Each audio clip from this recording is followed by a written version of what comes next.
Assalomu alaykum, aziz nafaqaxo'rlar va qadrli kanalimiz muxlislari. Bugungi videomizda biz barcha nafaqaxo'rlarga oylik 2 million so'mlik tekin oziq-ovqat payogi berilishi haqidagi shov-shuvli xabar ortida qanday haqiqat yotganini, ushbu imkoniyatni qanday qo'lga kiritishingiz mumkinligini va ehtimoliy tuzoqlardan qanday saqlanish kerakligini batafsil tushuntirib beramiz.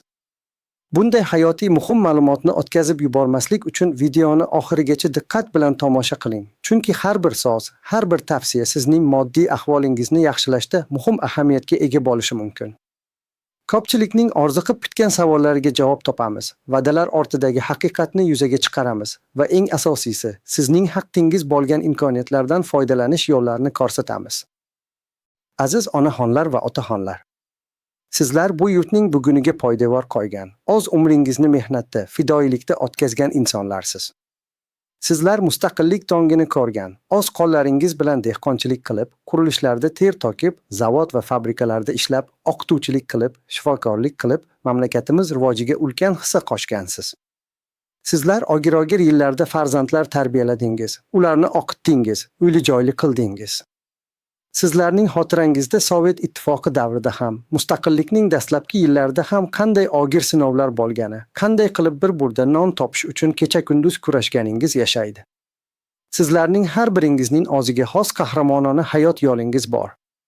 Balki sizning bir umr yiggan stajingiz 40 yil, 50 yil, 60 yil, balki undan ham ko'proqdir. Ko'zlaringizda donolik, qo'llaringizda mehnat izlari. Bugun esa shu qadar uzoq va sharafli mehnat yo'lini bosib o'tgach, nafaqada ham qadr topish umidi bilan yashayotganingizda, ba'zan oddiy bir dori-darmonga, oziq-ovqatga yetmaydigan nafaqalar sizni qanchalik qiynayotganini yurakdan his qilamiz. Sizningcha, shuncha yil fidokorona mehnat qilgan insonlarga hozirgi hayot sharoitlari adolatlimi? Siz qanday qilib kun kechiryapsiz? Sizning qancha stajingiz bor?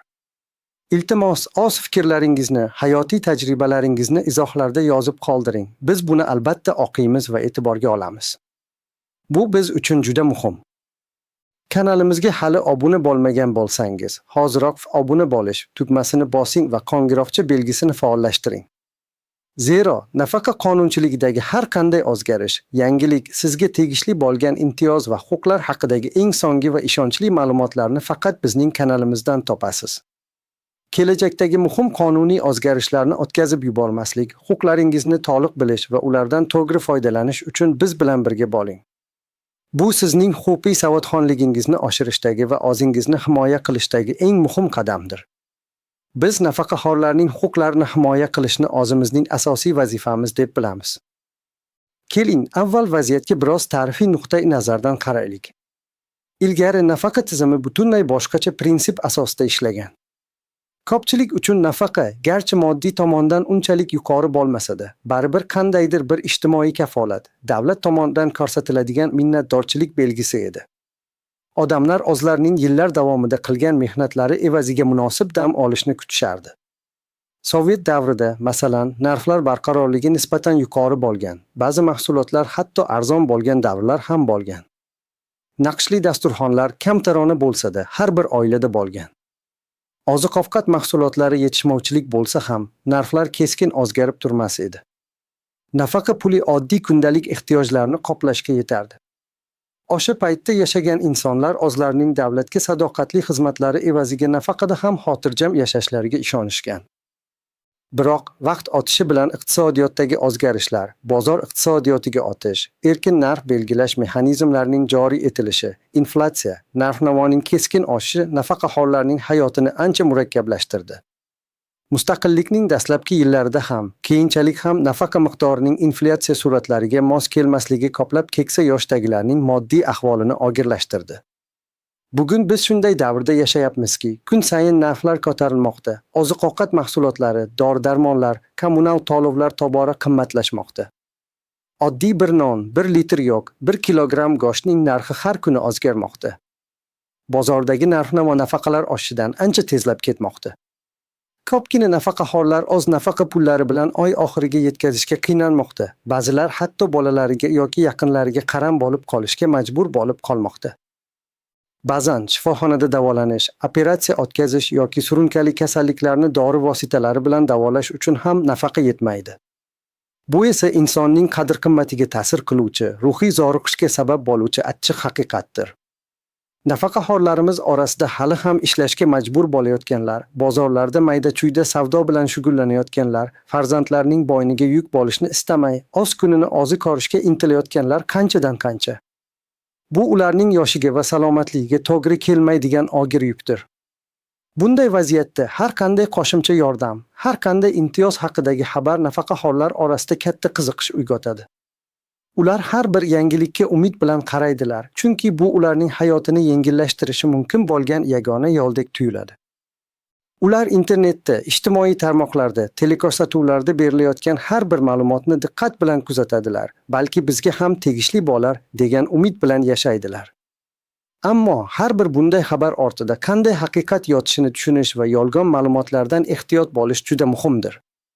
Ba'zida juda katta va'dalar beriladi, ammo ular amalda hech qanday asosga ega bo'lmaydi yoki faqat ma'lum bir tor doiradagi insonlarga tegishli bo'ladi.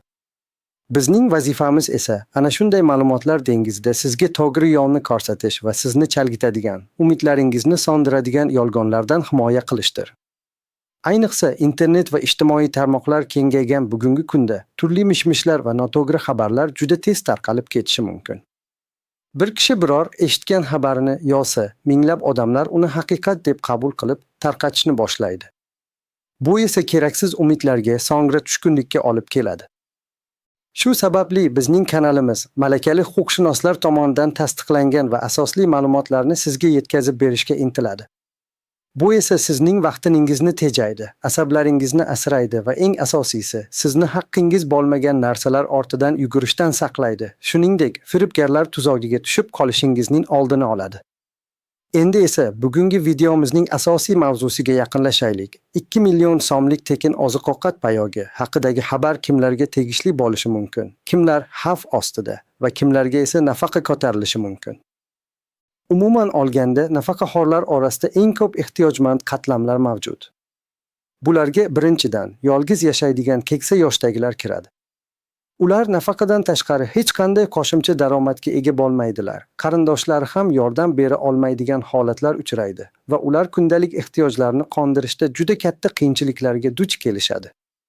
Ikkinchidan, nogironligi bor nafaqaxo'rlar. Ularning nafaqasi kasalliklari tufayli doimiy dori-darmon xarajatlari va reabilitatsiya ehtiyojlari bilan qoplanmay qoladi. Ularning harakati cheklanganligi sababli qo'shimcha daromad topish imkoniyatlari ham kam bo'ladi. Uchinchidan, boquvchisini yo'qotgan oilalarning nafaqaxo'r a'zolari. Bunday oilalarda ko'pincha bir nafar nafaqa oluvchi bir necha yosh bolani yoki boshqa qarindoshlarni boqishga majbur bo'ladi. Bu esa ularning moddiy ahvolini juda og'irlashtiradi. To'rtinchidan, eng minimal nafaqa oladiganlar. Ularning nafaqasi belgilangan eng kam miqdordan oshmaydi va bu pullar albatta minimal iste'mol savatchasini ham qoplashga yetarli emas. Aynan shu toifadagi fuqarolarimiz ko'pincha eng og'ir ijtimoiy va iqtisodiy sharoitlarda yashashga majbur bo'lishadi. Ularning nafaqasi hatto barcha imtiyozlar bilan ham kundalik ehtiyojlarni zo'rg'a qoplaydi. Boshqa tomondan, ba'zi bir toifadagi nafaqaxo'rlar, masalan, harbiy nafaqaxo'rlar, ayrim sohalarda alohida xizmat ko'rsatgan shaxslar yoki ilmiy darajasi borlar uchun nafaqa miqdori nisbatan yuqoriroq bo'lishi mumkin. Lekin umuman olganda, O'zbekistonda nafaqa tizimi barcha uchun bir xil adolatni ta'minlashga intiladi, ammo iqtisodiy vaziyat barcha uchun barobar emas. Biroq narx-navoning oshishi va hayot darajasining o'zgarishi tufayli ko'pchilikning fikricha nafaqalar miqdori hozirgi zamon talablariga javob bermayapti va bu borada doimiy ehtiyoj sezilmoqda. Afsuski 2 million so'mlik tekin oziq-ovqat payog'i haqidagi xabar keng tarqalayotganiga qaramasdan, bu haqiqatga to'liq mos kelmaydigan ma'lumot ekanligini afsus bilan aytishimiz kerak. Bu kabi yirik miqdordagi yordam odatda juda cheklangan doiradagi insonlarga, masalan, Ikkinchi jahon urushi qatnashchilariga va nogironlariga, Chernobil AES halokatini bartaraf etishda qatnashganlarga yoki juda og'ir ijtimoiy ahvoldagi yakka-yolg'iz insonlarga saxovat va ko'mak jamg'armasi orqali bir martalik moddiy yordam sifatida berilishi mumkin. Bunday yordamlar odatda prezident farmonlari yoki vazirlar mahkamasi qarorlari asosida ma'lum bir sana, masalan, xotira va qadrlash kuni, Navro'z bayrami yoki Yangi yil kabi bayramlar arafasida taqdim etiladi. Yoki bo'lmasa, bu turli xayriya aksiyalari doirasida amalga oshiriladigan, davlat siyosatining doimiy bir qismi bo'lmagan tadbirlar bo'lishi mumkin. Shuningdek, ba'zi holatlarda hududiy hokimiyat organlari yoki mahalliy jamoat tashkilotlari, mahalla xayriya jamoat fondi kabi tuzilmalar o'z mablaglari hisobidan muhtoj oilalarga, shu jumladan nafaqaxo'rlarga moddiy yordam ko'rsatishi mumkin. Bu yordam turi ham doimiy emas, balki bir martalik yoki ma'lum bir muddatga mo'ljallangan bo'ladi va faqat hududdagi ehtiyojmandlar ro'yxatiga kiritilganlarga beriladi. Ammo bu butun mamlakat bo'ylab har bir nafaqaxo'rga doimiy ravishda beriladigan umumiy dastur emas. Bunday katta ko'lamli dastur davlat budjetiga juda katta yuk bo'lar edi va hozircha bunday resurslar mavjud emas. Bu afsuski ijtimoiy tarmoqlarda tez tarqaluvchi, asosan odamlarning e'tiborini tortishga qaratilgan va real asosga ega bo'lmagan xabarlardan biri hisoblanadi. Ba'zan bunday xabarlar biron bir firibgarlik semasining bir qismi bo'lishi ham mumkin. Noma'lum shaxslar sizga bunday imtiyozlarni va'da qilib, sizdan bank karta ma'lumotlaringizni, pasport seriya va raqamingizni yoki boshqa shaxsiy ma'lumotlaringizni so'rashi mumkin. Ular bu ma'lumotlardan foydalanib, sizning pulingizni ozlashtirib olishadi. Shuning uchun har doim bunday shoki xabarlarga shubha bilan qarash va ularning haqiqatga qanchalik yaqin ekanligini tekshirish muhimdir. Biz advokat sifatida sizni har doim ogohlantiramiz. Agar biror narsa juda yaxshi tuyulsa, odatda u haqiqat bo'lmasligi mumkin. Ayniqsa, bu narsa sizdan hech qanday harakatsiz, osonlik bilan tekin berilishi va'da qilinsa. Nafaqa miqdorining oshirilishi masalasi esa butunlay boshqa mavzu. O'zbekiston Respublikasi Prezidentining tegishli farmonlari va qarorlariga asosan nafaqalar va ijtimoiy to'lovlar miqdori har yili odatda inflyatsiya darajasini qoplash maqsadida indeksatsiya qilinadi. Bu asosan barcha nafaqaxo'rlarga tegishli bo'lgan umumiy oshirishdir. Lekin bu oshirishlar ham har doim ham narx-navoning real o'sishiga mutanosib bo'lavermaydi. Ba'zida esa qonunchilikka kiritilgan o'zgarishlar asosida ma'lum bir toifadagi nafaqaxo'rlar uchun, masalan, staj miqdoriga qarab yoki yoshga bog'liq holda qo'shimcha imtiyozlar berilishi mumkin. Masalan, juda uzoq stajga ega bo'lganlar yoki yosh jihatdan juda keksalar uchun maxsus qo'shimcha to'lovlar joriy etilishi mumkin. Nafaqaning miqdori asosan sizning ishlagan yillaringiz, o'rtacha oylik ish haqingiz va qonun bilan belgilangan bazaviy hisoblash miqdoriga bog'liq. Qancha ko'p ishlagan bo'lsangiz va ish haqingiz qanchalik yuqori bo'lgan bo'lsa, nafaqaning miqdori ham shunchalik yuqori bo'ladi. Ammo bu yangiliklar odatda rasmiy davlat manbalarida, masalan, O'zbekiston Respublikasi Oliy Majlisi Qonunchilik palatasining veb-saytida, Vazirlar Mahkamasining qarorlari bo'yicha rasmiy portallarda, O'zbekiston Milliy axborot agentligi (O'zA) orqali e'lon qilinadi. Shuningdek, Ijtimoiy himoya agentligining rasmiy sahifalarida ham bu haqda ma'lumotlar beriladi. Shuning uchun har qanday nafaqa oshirish yoki qo'shimcha to'lovlar haqidagi ma'lumotni faqat rasmiy manbalardan tekshirish kerak. Ijtimoiy tarmoqlardagi shok xabar sarlavhalari ostidagi postlarga emas, balki ishonchli manbalarga tayanishingizni so'raymiz. Sizning davlatdan oladigan har qanday to'lovingiz, nafaqangiz, ijtimoiy yordamingiz qonun hujjatlari bilan qat'iy belgilangan bo'ladi. Hech kim shunchaki yaxshilik qilib sizga 2 million so'm nafaqa yoki oziq-ovqat payogi berib yubormaydi. Bu jarayon har doim qonuniy tartibda, ma'lum mezonlar asosida amalga oshiriladi va aniq qoidalar asosida tartibga solinadi. Aziz tomoshabinlar, sizningcha davlat hozirgi murakkab iqtisodiy sharoitlarda nafaqaxo'rlarning hayotini yaxshilash uchun qanday aniq choralarni ko'rish kerak? Siz o'zingizning kundalik hayotingizda qanday qiyinchiliklarga duch kelyapsiz? Agar imkoningiz bo'lsa, davlatga qanday taklif kiritgan bo'lardingiz? Iltimos, ushbu savollarga javobingizni izohlar bo'limida yozib qoldiring. Sizning har bir fikringiz biz uchun va umid qilamizki, mas'ul organlar uchun ham muhimdir. Sizning ovozingiz eshitilishi shart. Xo'sh, yuqorida aytib o'tilgan 2 million so'mlik tekin oziq-ovqat payogi kabi mishmishlar girdobida qanday qilib to'g'ri yo'l tutish kerak? Mana sizga bir nechta aniq tavsiyalar. Birinchi navbatda xabarlarni tekshiring. Har qanday shok yoki favqulodda xabarlarni eshitganingizda darhol rasmiy manbalarga murojaat qiling. Bular O'zbekiston Respublikasi Moliya vazirligi huzuridagi budjetdan tashqari pensiya jamg'armasi, hozirgi Ijtimoiy himoya agentligi tasarrufida, Ijtimoiy himoya agentligining rasmiy veb-sayti, Prezident administratsiyasi, Vazirlar Mahkamasi qarorlari e'lon qilinadigan rasmiy portallar, shuningdek, televideniye va radio kabi ishonchli davlat ommaviy axborot vositalaridir. Ijtimoiy tarmoqlardagi noma'lum sahifalarga, shubhali kanallarga ishonmang. Ma'lumotni bir nechta rasmiy manbadan tekshirish, uning haqiqatga qanchalik yaqin ekanligini aniqlashga yordam beradi. Unutmang, har qanday yangi ijtimoiy dastur yoki nafaqa turi, avvalo, tegishli normativ-huquqiy hujjat bilan tasdiqlanadi va keng jamoatchilikka rasmiy ravishda e'lon qilinadi. Ikkinchi navbatda, shaxsiy ma'lumotlaringizni himoya qiling. Agar sizga noma'lum shaxslar qo'ng'iroq qilib, o'zingizni nafaqa jamg'armasi yoki ijtimoiy himoya agentligi xodimi deb tanishtirib, sizdan pasport ma'lumotlaringizni, bank karta raqamingizni, PIN kodingizni yoki boshqa shaxsiy ma'lumotlaringizni so'rasa, ularga hech qanday ma'lumot bermang. Bu firibgarlikning aniq belgisidir. Davlat tashkilotlari hech qachon sizdan telefon orqali shaxsiy bank ma'lumotlaringizni so'ramaydi. Agar shubha tugilsa, darhol nafaqa jamg'armasining yoki ijtimoiy himoya agentligining hududiy bo'limiga shaxsan murojaat qiling yoki ularning rasmiy ishonch telefoniga qo'ng'iroq qiling. Hech kimga o'zingizning bank kartangizni yoki uning rekvizitlarini bermang. Firibgarlar aynan shu usulda keksa yoshdagi insonlarni aldab, ularning mablag'larini o'zlashtirishga urinishadi. Sizning moliyaviy xavfsizligingiz uchun bu juda muhimdir. Uchinchi navbatda huquqiy maslahat oling. Agar sizda nafaqalar, imtiyozlar yoki ijtimoiy yordam bilan bog'liq aniq savollar bo'lsa, bepul huquqiy maslahat olishdan tortinmang. Siz advokatlarga yoki davlat tomonidan ko'rsatiladigan bepul yuridik yordam xizmatlariga murojaat qilishingiz mumkin. Bu sizga vaziyatni to'g'ri baholashga va qonuniy yo'l bilan o'z huquqlaringizni himoya qilishga yordam beradi.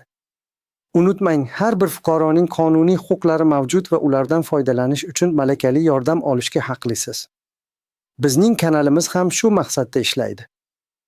To'rtinchi navbatda hujjatlaringizni tartibda saqlang. Mehnat daftarchangiz, pasportingiz, nafaqa guvohnomangiz, turli ma'lumotnomalar va boshqa shaxsiy hujjatlaringiz har doim tartibli va qo'l ostida bo'lishi kerak. Ba'zan aynan mana shunday yordam yoki imtiyozlardan foydalanish uchun ma'lum bir hujjatni taqdim etish talab qilinishi mumkin. Hujjatlaringizning asl nusxalarini faqat ishonchli davlat idoralariga taqdim eting. Nusxalarni esa ehtiyot shaxslarga berishingiz mumkin, ammo asl nusxalarni hech kimga bermaslikka harakat qiling. Ularni skanerlab yoki fotosuratga olib, elektron nusxalarni saqlab qo'yish ham foydali bo'ladi. Beshinchi navbatda sabr-toqatli bo'ling, ammo huquqlaringiz uchun kurashing. Yangiliklarni kutayotganda sabrli bo'lish, ammo agar sizga qonuniy ravishda tegishli bo'lgan yordam yoki imtiyozlar berilmayotgan bo'lsa, jim turmaslik kerak. Agar sizga rasmiy tashkilotlar tomonidan asossiz rad javobi berilsa, yuqori turuvchi tashkilotlarga, prokuraturaga yoki sudga murojaat qilish huquqiga egasiz. O'z huquqlaringizni bilish va ular uchun kurashish fuqarolik burchingiz hamdir. Biz har doim siz bilan birgamiz va sizga yordam berishga tayyormiz. Bu tavsiyalar 2 million so'mlik tekin oziq-ovqat payogi kabi aniq bo'lmagan xabarlar bo'yicha ham, boshqa har qanday nafaqa va ijtimoiy himoya masalalari bo'yicha ham qo'l keladi. Har doim hushyor bo'ling, ma'lumotlarga tanqidiy yondoshing va ishonchli manbalarga tayanib ish tuting. Shunday qilib, aziz tomoshabinlar, biz bugungi videomizda shok xabar. Har bir nafaqaxo'rga oyma-oy 2 millionlik tekin oziq-ovqat payogi beriladi degan sarlavha ostidagi ma'lumotning asl mohiyatini tushuntirishga harakat qildik. Bizning tahlilimiz shuni ko'rsatadiki, bu kabi katta va'dalar afsuski ko'pincha yolg'on bo'lib chiqadi yoki juda cheklangan doiradagi shaxslarga tegishli bo'ladi. Umumiy va doimiy ravishda har bir nafaqaxo'rga 2 million so'mlik oziq-ovqat payogi berish haqidagi xabar hozirgi kunda tasdiqlanmagan va ishonchsiz ma'lumotdir. Endi esa men sizga savol beraman. Aziz nafaqaxo'rlar, siz hozirgina videoni oxirigacha tomosha qilib bo'lganingizdan so'ng yuqorida aytib o'tilgan 2 million so'mlik oziq-ovqat payogini olish uchun nima qilishingiz kerakligini tushundingizmi? Qanday choralar ko'rasiz? Iltimos, o'z javobingizni izohlarda yozib qoldiring. Sizning har bir fikringiz biz uchun qadrli. Biz sizning fikrlaringizni intiqlik bilan kutib qolamiz. O'zingizni asrang, salomat bo'ling.